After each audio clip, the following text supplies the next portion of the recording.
Então você acredita que um dos maiores problemas do Brasil hoje é corrupção? Não só corrupção, como é a existência de um patrimonialismo coronelista arcaico que não termina. E, na verdade, ele é a força que mais se renova. Porque eu concordo com você, assim, que tem um desvio de dinheiro público enorme nesses locais, né? Mas algo chega. Algo chega. Eu já ouvi falar que, por exemplo, a corrupção no Brasil é 5% do problema. Que a gente tem problemas muito maiores. E talvez a gente teria que investir mais. É que assim, o que a gente chama de corrupção aqui? Se eu for falar, valores nominais do que é corrupção, pô, com certeza a gente gasta mais com, sei lá, vamos botar aí o serviço da dívida do que com corrupção. Isso. Chegamos num ponto. Mas, isto é uma coisa. A corrupção, no caso que eu tô falando aqui, é maior do que o dinheiro roubado. Eu tô falando de um dinheiro mal investido e num sistema de incentivos que não faz com que os homens públicos entreguem bons serviços que melhorem a qualidade de vida das pessoas. Então, quando eu tô falando isso, eu tô falando do orçamento. Se eu for somar orçamentos de cidades mal administradas, repasses e emendas que são mal administradas, eu não tô falando nem do desvio. Eu tô falando simplesmente do dinheiro que fica girando em falso. Eu vou falar do dinheiro de uma cidade lá de Roraima, foi milhões e milhões mesmo. Os caras fizeram um portal enorme pra uma cidade, portal inútil. Gastaram milhões aqui. Pra que serve? Pra nada. É tipo, se eu gastasse aquele dinheiro cavando um buraco, dava na mesma. Então, quanto daquilo foi roubado? Eu tô falando assim, esse dinheiro foi desperdiçado. Esse desperdício de dinheiro... Não teve eficiência no uso dele. Nenhuma. A ineficiência no uso do dinheiro público, ela se mistura com corrupção, porque há corrupção no meio, mas ela é muito maior do que a corrupção. Se eu falar, por exemplo, das emendas, quanto o Brasil gasta no orçamento de emenda hoje? Deve ser 40 a 50 bilhões do orçamento anual. O que a gente ganha com essa merda? O que a gente ganha com essa merda? Não, chega uma praça ali, chega praça... mas a gente gasta 2 tri com a dívida pública. Sim. Mas a dívida a gente tem que pagar. 40 bi não é nada, velho. Sim, mas eu não tô falando no valor nominal, eu tô falando no efeito que você tem no sistema de incentivos pra política e na vida, na pessoa na ponta. Não adianta começa a mudar, né? Porque assim, não adianta eu porque a dívida você tem que pagar. O outro você pode modificar esse outro cenário. Assim, beleza, vamos ver como a gente reduz o gasto de um lado, pra você conseguir ter crédito na praça pra baixar juros, se você não tem crescimento econômico, não tem capacidade de investimento. Vamos auditar a dívida? Aí, assim, vamos auditar a dívida. Audite essa dívida. Transparência tem que ter em tudo, mas no fim do dia, você vai precisar rolar ela, senão você vai dar a default. Sim. Então, assim, pra você rolar, que role com o menor juros possível. Pra rolar a dívida com o menor juros possível, você tem que demonstrar pras pessoas que você... Hoje a dívida é muito mais interna do que externa. Você tem que demonstrar que você tem capacidade pagadora dessa dívida. Então, se você mostrar que você vai controlar o avanço do custeio do Estado, que hoje saiu de controle por conta da Constituição de 88, você consegue baixar os juros, e baixar os juros significa a gente aumentar investimento, e aí começa a resolver a ponte lá em Corumbaíba. Ou seja, a gente vai chegar no momento que vai estar eu e o Ciro Gomes aqui na mesa falando, ok, vamos investir. Talvez a gente tá falando da mesma coisa por caminhos diferentes, porque eu vou falar muito em controle de gastos, tipo, emenda 50 bi, 50 bi, o que a gente pode falar de subsídio, de renúncias fiscais de grandes empresas que a gente tem no Brasil, mas aí entra também, e Zona Franca de Manaus? Também mais 50 bi de Zona Franca de Manaus. É 50 bi Zona Franca de Manaus. Super salários que a gente tem aí. O que a gente tem do cara que ganha acima do teto, penduricários, aposentadorias de militares? Que a gente... Eu não tô falando nem mexer no custeio de atividades que hoje são ineficientes de serviços públicos. Eu tô falando aqui de privilégio, de negociações. Eu tô falando assim, a gente arrumar um espaço fiscal para atingir os juros, mas eu dei uma volta aqui, eu vou voltar pro sistema de incentivo. Se eu falar do dinheiro público administrado sem os estímulos certos nos municípios e estados ao redor do Brasil, eu vou falar de muitos e muitos e muitos... Dá bilhão... Desculpa, dá bilhão pra caralho. É muita grana. Nem sei como metrificar isso aqui. Mas eu estou falando que o homem público brasileiro, no geral, especialmente em locais em que o eleitor sequer dispõe de capacidade de avaliar a qualidade desse gestor público, esse homem público está cagando pro output, pra saída, pro resultado da política que ele implementa. Porque o que interessa pra esse gestor público é o voto. Só. Por exemplo, cidades que não tem nenhuma cobertura de esgoto. Eu fazia essa brincadeira na live. cidades que não tinham nenhuma cobertura de esgoto, no Nordeste, pode pegar uma cidade de Alagoas, você vai ver, pegaram emenda e gastaram com poste de LED. Qual o sentido de uma cidade que você... Ah, não, mas ele vai economizar, porque... Porra, poste de LED é porque as pessoas vêm falar poste de LED. Vão olhar, né? É igual a praça. Mas, porra, não tem esgoto. E o cara não implementou uma porra de uma política de educação com meta e desempenho pra você melhorar a qualidade da educação naquela cidade, que tem um impacto real na vida daquelas pessoas. O cara tá cagando pra isso, velho. E aí, como isso está generalizado nos mais de 5 mil municípios que a gente tem no Brasil, tá tudo distorcido. E aí, o que acontece? A qualidade da representação do vereador, pro prefeito, pro deputado estadual e pro deputado federal é péssima. O deputado federal, vamos lá. A quem interessa hoje um deputado federal no Brasil? Administrar a emenda roubada dele, aquele roubo de orçamento que é esse orçamento secreto. E ele hoje nem precisa do governo federal mais pra isso. Não, agora já... Agora é com o parlamento. Então ele só administra isso. O que ele faz com dinheiro? Ele manda pra base dele.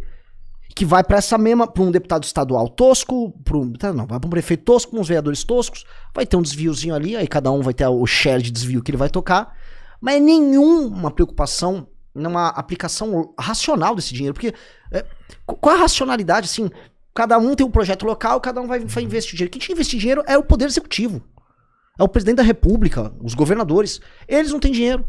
Aí ninguém faz política de nada, não tem política de investimento. O dinheiro que podia estar sendo feito, eu quero... Vamos dizer, quero resolver a questão logística de Minas Gerais. Não, porque o Cleitinho vai querer mandar pra uma praça lá na cidade que o irmão dele administra, e o outro vai querer fazer uma inauguração de uma outra coisa. Não tem lógica. Mas esse hoje é o jeito de se fazer política no Brasil, né? E é doentio, cara. O cara tem que fazer ali o que a população vê, o que a população enxerga, porque a população também cada vez votando em pessoas desqualificadas. A gente tá num país que investe muito pouco em educação. A gente investe muito pouco em educação. A hora que a gente passou, eu até queria perguntar pro Renan, que ele falou, tipo assim, do coronelismo que ainda tem aqui, principalmente, e onde tem coronelismo, aí a gente vê o Centrão dominando. Cara, pra gente seguir, e eu acho que todo mundo já entendeu esse jogo. Tanto é que hoje a gente tem, tipo, 3 partidos no Brasil. Sim. O Centrão, a esquerda, vulgo petismo lá do Lula, que, sei lá, tem 20, 30% sempre. Você tem uma ala bolsonarista hoje, direita, com uns 20% também. Mano, isso é a história política do Brasil. Sim. E a gente não consegue mudar isso, porque a galera não larga essa história, sabe? O histórico político do Brasil, a história do Brasil é muito ruim, mas a gente não larga. E você já tinha o Centrão dominando fortemente, e a outra galera entendeu isso, e ninguém larga o osso mais. A gente tem medo de fazer alguma coisa nova. Até porque não tem nem proposta nova. Sim. Você entendeu? Isso não vai mudar nunca. Você fala do coronelismo que tá lá, cara, é assim, as falhas e os defeitos, todo mundo já viu onde tem. Como que muda isso? Eu concordo. Assim, se eu entrar numa leitura. Não é nem a palavra, não é niilista. Faz uma análise renal. Mas não, é que assim. Análise renais, né? Primeira coisa, essa análise minha que eu fico falando, ela sequer é original. Se eu for pegar isso aqui, Raimundo Faoro já falou disso, Sérgio Buarque de Holanda já falava disso. Em grande medida, da fundação do próprio PT, que falava desse problema, aos tucanos. Eles abordam isso. E se eu for falar até pra citar os bolsonaristas, o Olavo citava isso porque ele citava o Raimundo Faoro. Todo mundo sabe que meio que esse é um problema central no Brasil. Mas ninguém consegue derrotar esses caras. Isso. Ninguém consegue derrotar. Então, se você vai pegar os grandes projetos nacionais que administraram o Brasil, todos eles vão se bater com isso. Todos eles vão... Porque esse é o grande problema. E só que pra você entender a natureza do brasileiro, esse espírito meio centrão, que é o espírito do patrimonialismo, que é o espírito do homem cordial, do Sérgio Buarque de Holanda, esse não é meio que vamos dizer, o brasileiro de fábrica. E as nossas relações sociais são construídas dessa maneira, e portanto essas relações sociais elas se refletem na forma como nós lidamos com o público. Quando o público, digo o público, o setor público. Então a gente é cordial, familista e personalista nas nossas relações pessoais, e na hora que a gente assume uma posição no serviço público, a gente trata o serviço público como uma extensão da nossa família, e nós queremos aparecer e usar o serviço público não para o interesse público, mas para o interesse privado e pessoal, que é uma privatização dos espaços públicos. Porque a gente vem de uma colonização portuguesa que tem muitos méritos. Não vai me ver aqui, cara, colonização nos trópicos muito diferente da colonização americana, que os caras moravam na Inglaterra, tudo bonitinho, friozinho, e foram pra outro lugar, tudo bonitinho. Num lá tinha urso, lá também tinha urso, tinha lobo, tinha florestas, as estações eram iguais. A colonização nossa, a galera saiu de um lugar temperado e veio para um lugar tropical. Não dava para plantar, tudo diferente. Mosquiteira do caramba. Mosquiteira do caramba, dá uma onça, tamanduá. Não dá pra você, sabe, não dá pra. O português não conseguia plantar uva para fazer o vinho, não tinha azeite, não dá pra. O trigo demorou pra caramba pros caras conseguirem plantar trigo para valer. Teve que começar a comer milho, mandioca, mudou toda a base alimentar. Então o processo de colonização... Mudava ou morria também. Exato. Né? É um processo de colonização super diferente. Mas eu digo isso, tem os méritos, mas, vamos dizer, tem essas características meio que pré-modernas, pré-burocracia weberiana, o Weber fala muito disso, que fazem com que a gente nunca se tornou moderno pra valer. Então nunca ninguém teve um projeto liberal aqui no Brasil, de fato, porque o Brasil nunca foi liberal de fato, nunca houve a própria ideia, sei lá, do funcionário público impessoal, focado em desempenho e entregar, sabe, o trabalho dele. Não, o que é público é usado pro privado, é tudo apropriado pro privado. E todos os projetos políticos que vieram, eles muito mais se adaptaram a isso do que eles alteraram isso. E isso é uma coisa que essa é a coisa mais fascinante do problema. Porque é como se o espírito patrimonialista brasileiro fosse um espírito antifrágil.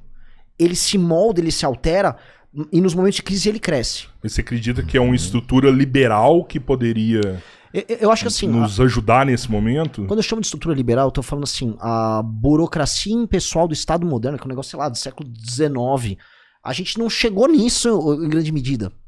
A burocracia impessoal, que assim, que é meio que o princípio basilar para qualquer tipo de administração pública, que você, não importa a visão de mundo que você tenha. O que a gente tem é uma coisa meio medieval, em que o que é público, ele é apropriado pelo líder dali, e aí a família dele se integra àquilo, sei lá, uma repartição pública, um tribunal, e aquilo se mistura ao projeto pessoal dele, o dinheiro dele é misturado com o dinheiro do que é público. E você não consegue fazer essa distinção, e nem as pessoas fazem essa distinção. Sim, mas a gente tem duas formas de acabar com isso. Uma forma é uma forma que seria mais liberal, deixar menos mais fluido, Estado e mais autonomia para as pessoas resolverem esses problemas. Ou outra forma é acabar com isso fortalecendo cada vez mais o Estado, colocando pessoas melhores para estar nessa operação. É que eu não vou nem na dicotomia. De qualquer forma, assim, como eu não sou ANCAP, vai ter Estado. O Estado não pode ser apropriado. Não importa se é muito Estado sendo apropriado ou pouco Estado sendo apropriado. Boa. Ele não pode ser apropriado. O Estado não pode ser apropriado por esses caras que estão cagando pro que o público tem que fazer, entendeu? Pro público. Então, esse é um grandioso problema. E a gente não consegue resolver como nação esse problema. Muito pelo contrário. No livro amarelo não tem a solução pra ele, não? A solução, assim, não existe uma solução. Porra. Não existe hoje uma solução. A gente pode, assim, começar a entender a natureza do problema, a gente começar a identificar como essa expressão se dá, e aí a gente começar a criar soluções. O que eu falei aqui de mudar o sistema de incentivos da política brasileira é um bom caminho. Pra mim é um puta de um caminho. Por quê? Hoje, o que hoje é um partido político no Brasil? Ele é uma confederação de vários reizinhos patrimoniais locais. Então o Kassab tem o PSD, ele é o chefe de uma confederação, como se fosse um clã, tipo Game of Thrones, de vários líderes locais que administram mal o dinheiro público. Seria isso. Então um cara como o Kassab vai ter, sei lá, vamos supor, nem sei quantos deputados, deve ter 60 o PSD, ou 50 e poucos. Ele tem 50 líderes clânicos que vão ter abaixo dele, sei lá, quase 1000 prefeitos. O PSD tem um monte de prefeito. E eles administram dinheiro, e aí fora as posições em repartições públicas, em bancos estatais e tal. É o reino Kassab. É o reino Kassab. As partes nem se falam muito, porque cada um vai estar com o PT num estado, outro vai estar com um cara bolsonarista no outro. Não importa. Ele concorre com o PListão, que absorveu o bolsonarismo pra ele dele. Tem o PT, você vai ter várias facções, várias marcas ali. O sistema de incentivos para todos eles é de 4 em 4 anos tem uma gincana, a qual o nome a gente dá é eleição. E nessa gincana eles brincam de cantar musiquinhas e dancinhas, alguns compram voto, e as pessoas votam E o número de votos determina o número de deputados, determina a quantidade de dinheiro, tempo de TV e influência que esses líderes de clãs vão exercer no Congresso Nacional e na política como um todo. Aí esses deputados têm a bancada, lá no Congresso eles vão ter, cada deputado, acho que é 40 milhões de emenda, no mínimo, por ano. No mínimo, porque aí o cara pode, né? Fazer um lobbyzinho ali e pegar tal. mais. Se ele tiver muito alinhado ali, ele pega mais uma grana, se não tiver, ele pega um pouco menos. Sim. E aí esse cara reverte pra base da estrutura dele. E o jogo vai girando. A gente tem que alterar esse jogo, a meu ver, em termos de escala. Porque esse jogo, uma das coisas que ele faz é tirar os meios de ação por parte do Poder Executivo de executar orçamento ou de tomar medidas mais duras para melhorar o Brasil. Porque esses caras não precisam de medidas duras, eles só precisam que esse ciclo gire. Ele só precisa desse ciclo girando. Ele não precisa de mais nada. Ele é um tumor. O que é o tumor? É um monte de célula que fica se replicando. Errado ali. Ela só tá se replicando. Eles só precisam se replicar. Então, vai ter uma reforma determinada. Não tô falando a natureza da reforma, se é do Lula, se é do Bolsonaro, se é do Kim. O cara não tá interessado em passar a reforma. Ele quer saber se essa reforma atrapalha ele, se ele vai perder algum voto na base dele com essa reforma, ou se ele vai perder alguma estrutura ou dinheiro com isso. Essa é a preocupação dele. Essa é a única... Assim, eu juro pra vocês, da época do impeachment até hoje, eu já fui fazer, sabe, pegar assinatura de deputado lá, fui entender, fazer reunião com bancada. Essa é a única coisa que importa.